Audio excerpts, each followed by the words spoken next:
Hello everyone. আজকে আমি এই রেড অ্যান্ড ব্লাক থিমের কেকটা ডেকোরেশন করব। আর এরকম ডার্ক টাইপের কালার সম্পর্কে কিছু কথা বলবো, যা আমার সব কাস্টমারদের জানা খুবই প্রয়োজন। অ্যান্ড কিছু নতুন বেকারস আপুরা আছে, তারাও জানে না কিভাবে এই ডার্ক টাইপের কালারে কেকগুলা করতে হয়। অ্যাকচুয়ালি এই অনেক ডার্ক টাইপের কালারের কেকগুলা করতে আমাদের অনেক বেশি পরিমাণে কালার ইউজ করতে হয়। যে কারণে এই কালারের কেকগুলা খাওয়ার পরে হাতে মুখে কালারগুলো লেগে থাকে। অনেক কাস্টমাররাই ব্যাড রিভিউ দেয় যে আপু হাতে মুখে কালার লেগে থাকে। কি অনেক সময় বলতে মনে থাকে না কাস্টমারদের যে এরকম ডার্ক কালারের কেকগুলা হাতে মুখে কালার লেগে থাকাটাই স্বাভাবিক। কিন্তু আমি মোস্ট অফ দ্যা টাইম আমার সব কাস্টমারদের বলে রাখি। যদি তারা জানার পরও নিতে চায় তাহলে আমি করে দেই।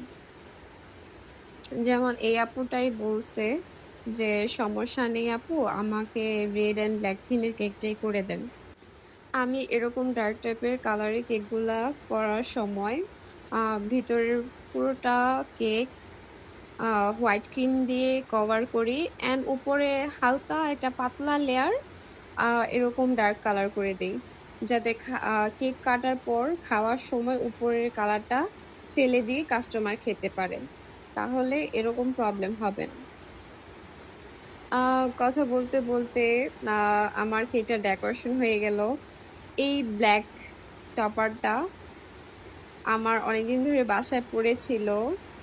আ কিন্তু কোনো কেকে ইউজ হচ্ছিল না। ফাইনালি আজকে ইউজ হয়েই গেল।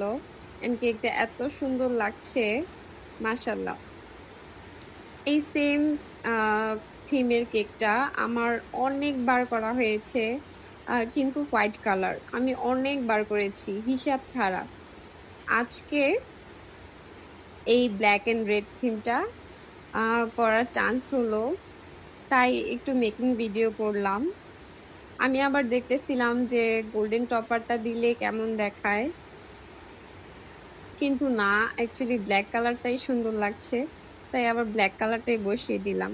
এই যে আমার কেকের ফাইনাল লুক।